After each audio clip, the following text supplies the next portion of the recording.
It's been a little while since the last one, so I think that we can slowly start getting back into our Obscure DOS Games series. It's the 5th season, and if I'm to be honest with you, either last or penultimate one, at least in terms of whole 10 episode runs. So let's see what we have to check out today.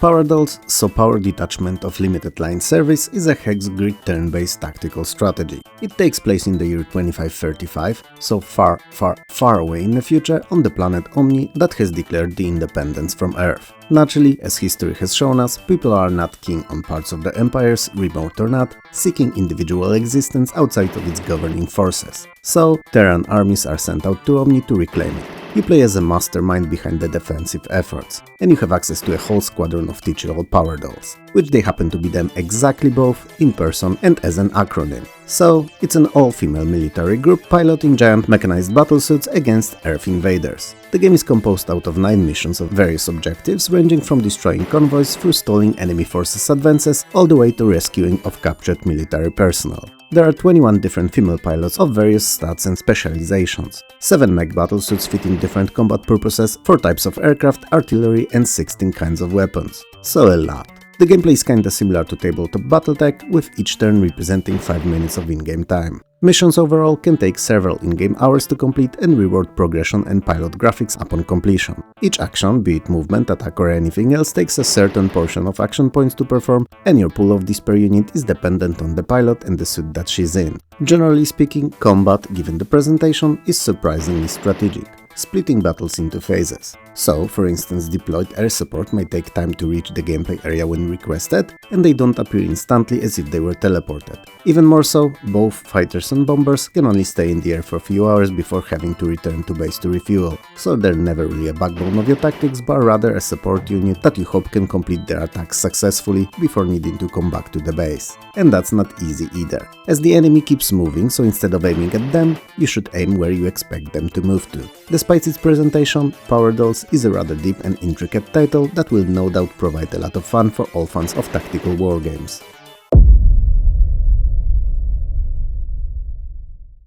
Nitro Racers is a game lost to time. Well, it's also a top-down arcade racer, but it's much less dramatic sounding, so let's agree that most of all, it's a game lost to time. Yes. It was developed around late 1996, demo version was sent out to various gaming mags then too, and it also had a limited short-time release in 1997, soon after which it disappeared for 26 years, just to have a re-release on GOG and Steam in 2022. In other words, if you haven't purchased it around its short window of release in 1997, or had a pirated, found in a bag of loot copy, you couldn't have sampled its gameplay in nearly 30 years. And it's a pity, as it's a pretty fun little racer. It features 30 unique circuits set on different surfaces, so anything from ice through mud all the way to the asphalt. The cars you race in can get damaged, so will have to be fixed occasionally, but most of all, they're upgradable, so money earned while playing can be invested in having them bettered. You can play in 2 separate modes, action and simulation, and both can be utilized in a whole season championship in 2 different views, one showing a whole track at once, and a close-up for more intimate to the action arcade feeling. But enough about the features, after all what you really wanna hear about is gameplay. And I gotta tell you, it's pretty darn good. The cars are fast and nimble, the controls are tight, and navigating those corners, pushing opponents around and off the track is really fun. Sure, it may not be the best racer out there, but it's good enough to easily warrant a complete playthrough even today. So, if you feel the need for speed and get weirdly aroused by the smell of gasoline, Nitro Racers is definitely one to check out.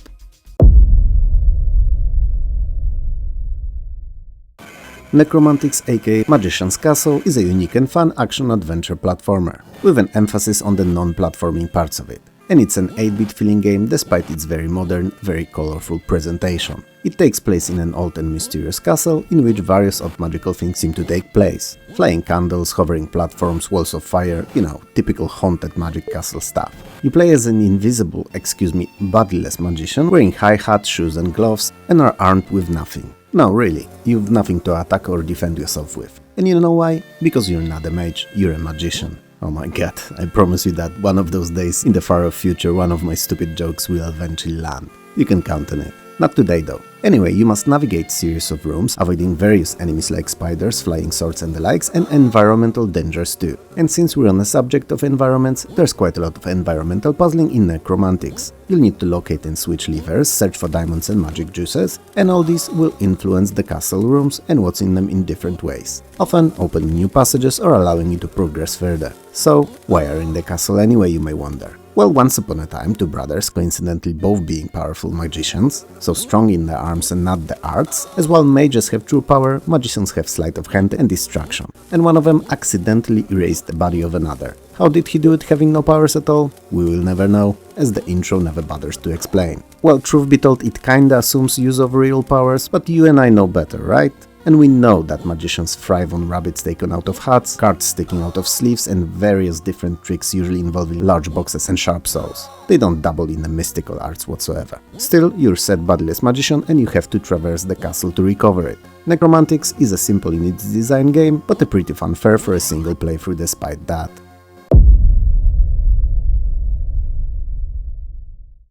Lost Vikings 2 North by Northwest is a much less known game than its predecessor was on PC. So that we're clear that I'm not talking about consoles, as it did quite well there. And for the most part, same as the original, it's a puzzle platformer. Identically to the first game, our trio of protagonists have to get home, going through dozens of enemies-filled puzzle-locked of platforming levels, utilizing their skills to solve the levels and progress further. This time, however, Eric the Swift, Olaf the Stout and Balog the Fierce are joined by two new heroes, Fang the Werewolf and Scourge the Dragon. Odd additions, but whatever, such is the case of sequels made by different developers. 3 out of 5 of these are predetermined for each level and are chosen in a way that would require all of their skills to contribute to solving said stage. To complete the level you need to find and collect 3 required items and deliver all your Vikings, well, and /or creatures to the exit. If any of the characters dies, the level is unwinnable and will require a restart. That said, you have to do it manually, as the game allows you to keep going even if you can't complete the level anymore, so that you could familiarize yourself with the layouts, puzzles and better prepare for the second attempt. Generally speaking, the levels are nearly as well designed as in original and can get as tough, if not tougher too. So if you're someone who's fast to quit, it may not necessarily be a game for you. On the flip side, figuring out those more complicated stages feels really rewarding, so if not for anything else, it can be worth persevering just for that. Now, I'll tell you what I don't like about the game, as there is one thing actually, and it's the graphics. I feel that first outing's pixel presentation aged way better than the pre-rendered Donkey Kong Country-like looks of the second. Some like it, I don't. Today that is, but wasn't a big fan of it back then either.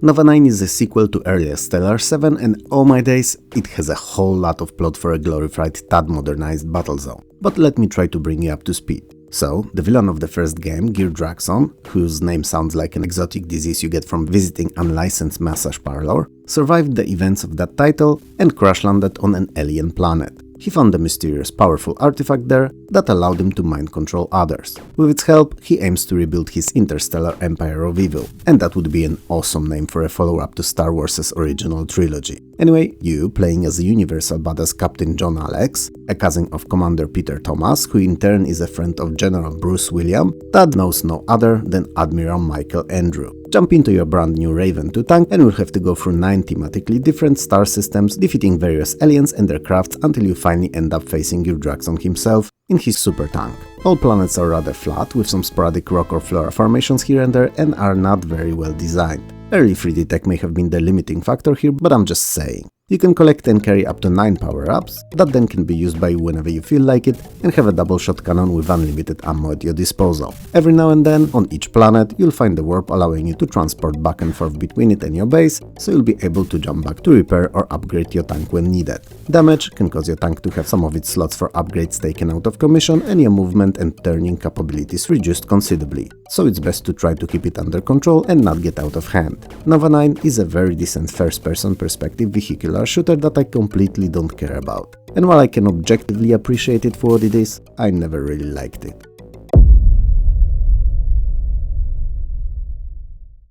Novastorm is a sci-fi FMV on-rail shooter, and it's a pretty decent, even if not exceptional one. Kinda like I am at my work. I'm a jack of all trades and master of none, mainly because I don't wanna be there and do what I do, but that's beside the point. Same here. Novastorm is pretty good at many things, but overall does not rise to become something more than many other FMV shooters on the market were at the time. And by 1994, there were quite a few to pick between. The story sees humanity leaving Earth in huge arc ships in a distant future, seeking new planet to settle on. They are however relying on AI for everything, as we will soon too, cause we're so lazy. And since the interstellar trip takes way longer than previously anticipated, AI manages to evolve over time and decides to wipe the humanity out. Why? Because why not? I mean, Skynet came to this same conclusion and countless other movie and book inspired AIs did too. It must be a logical choice. I mean, we would destroy ourselves if AI wouldn't do it anyway, so what's the difference? Well, the difference is we don't want someone else to do it.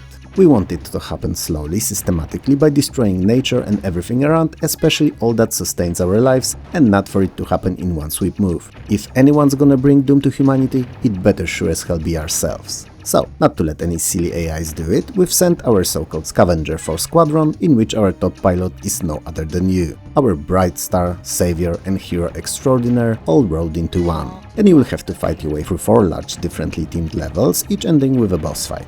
As you go about it, you collect bronze, silver and gold power-up tokens that fill in the power-up meter, and when you're at the level that you'd like to acquire a corresponding to it power-up, you just gotta select it. And bada beep bada boom, it's there pew pew pewing left and right, causing more damage and destruction than before. As on-rail shooters go, Novastorm is not that bad. It actually includes hooks in the video feed, so that if you fly into something that's clearly an obstacle in the video while not destroying you straight up, or even stopping you in your tracks really, it will actually damage your ship. It's something that most earlier games in the genre did not do. If you like those kinds of explosive experiences, there's a lot here to enjoy, especially that Novastorm is not overly difficult. But if all that sounded boring to you, playing the game is not something that will sway your opinion in any way.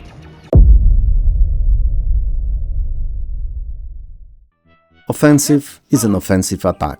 Not that there's any other kind, but it is on my gaming sensibilities. Why? Because it sucks. Oh, I seem to be getting ahead of myself, so let's start at the beginning. Offensive is a real-time top-down isometric action wargame. It takes place during World War II and places you in the middle of action. You can play as either Axis or Allied side in a campaign spanning through 20 missions, all the way from Normandy to capture of Berlin. And from the presentation point of view, it looks quite okay. The terrain is varied and interesting, and units are fun to watch in action, even if they're rather clunky animated and the interface is easy to grasp and ergonomic.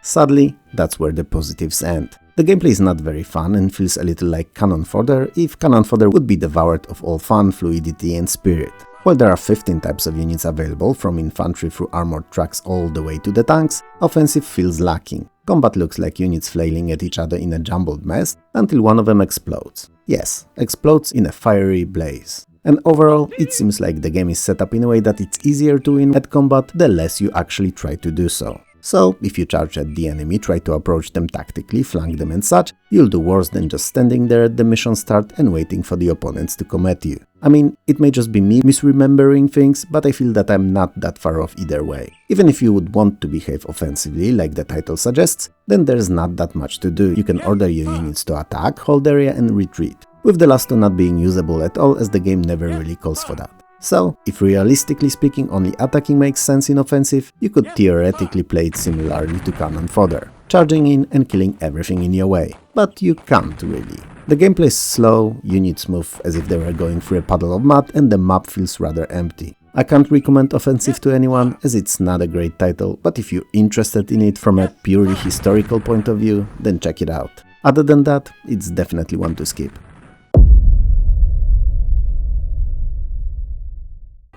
The year is 2045, and a terrorist group conquers one of the islands on the Pacific Ocean. Soon after, they declared it an independent state and began spreading chaos and destruction from there, treating it as their base of operations. Because the whole world is shaken and, frankly speaking, afraid of them and their unpredictable and dangerous behavior, it is decided that they need to be eradicated, by any means necessary. So a mercenary group, oddly named Panic Soldiers, is sent to the island to drive the terrorists away. Now, I don't have to tell you who's in charge of it all, right?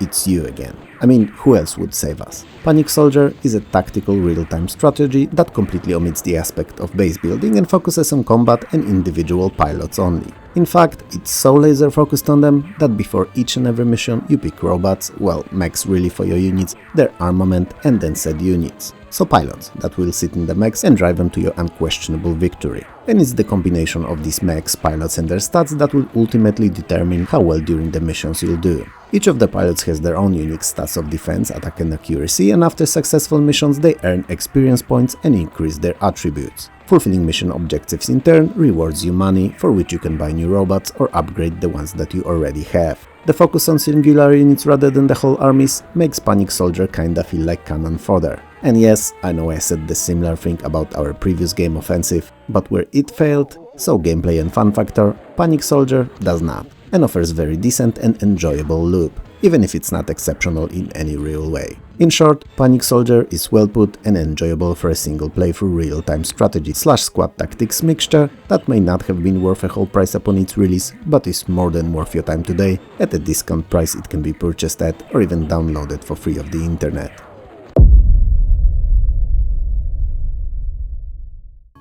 If I would have told you that P33 Gity Special is a sequel to P33 Gity, then I wouldn't have told you anything, at least nothing useful. Why? Because neither of the titles were popular or widespread in the West when they originally released. They are Korean cartoon-like side-view brawlers / beat-em-ups. You play as either of the titular protagonists, so either unfortunately named P or not as unfortunate but still odd Gity, and control these anthropomorphic animals, defeating any and all enemies that you come across. And these enemies, for the most part, are either animals or anything it seems that came to the dev's mind, to the point that it looks as if they were sitting at the table brainstorming and not throwing any ideas away at all, just gathering them up and adding to the same pile that eventually ended up in a game. So while you will fight eagles and crocodiles, so thematically fitting animals among others, you'll also face stone elementals big and small, cakes, crackers or robots, not to mention a whole slew of other oddities. And yes, when I say cakes and crackers, I mean those you would have normally devoured at home. All these, same as our duo, have their own regular and special moves and are rather nicely looking and animated. Generally speaking, P33 Gity Special is a pretty fun, even if not great side-scrolling brawler that's as fun played alone as it is with a friend. Naturally, in a standard for the genre manner, you'll get to find and pick up various health refilling items along the way, and most levels end with a boss fight. While P33 Gity Special may lack the staying power of giants of the genre like Final Fight or Cadillacs and Dinosaurs for instance, for a rather obscure game, it's a gem and one worth checking out. Sounds and graphics, as with most games coming from Korea in the mid-90s, are pretty darn good and arcade-like in their quality. So if you like beat-em-ups, this one's worth a look, especially that it has that arcade Asterix and Obelix brawler type of a vibe, going for comedic and fun rather than serious gameplay.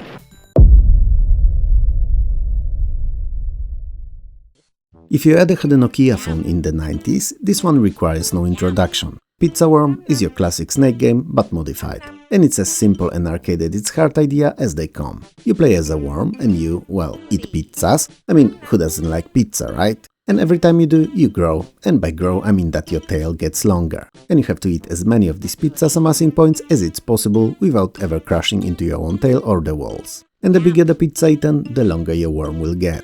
It may sound odd, incredibly basic and boring now in 2024, but trust me, this one's a gameplay bullseye, if like arcade games that is. It's fast, action-packed and has as tight controls as most games don't even today. Oh, and the best thing is, it's not restricted to 2-axis only like the Nokia original was, but you can turn smoothly at any degree angle. Make no mistake, however, Pizza Worm is not a walk in the park. Far from it. It's fast, it's chaotic, your worm grows fast and incredibly long, and before you realize, you're forming intricate designs trying to pack your length into the little space you have left on the screen to try to work your way to that next cheesy tomato sauce-filled Italian treat. Oh, and did I mention that it can be played in simultaneous 2-player mode?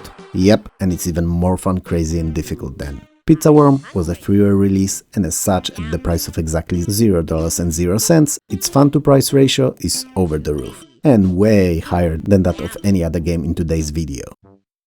So, how do you find today's selection? I wouldn't say that the 5th season started with the bang, definitely not with a big one, terrible pun intended, but the selection is pretty decent and it's a good, comfortable start to what's coming in the next few episodes. But I'm keen to know what you think of the games, so make sure to let me know in the comments below.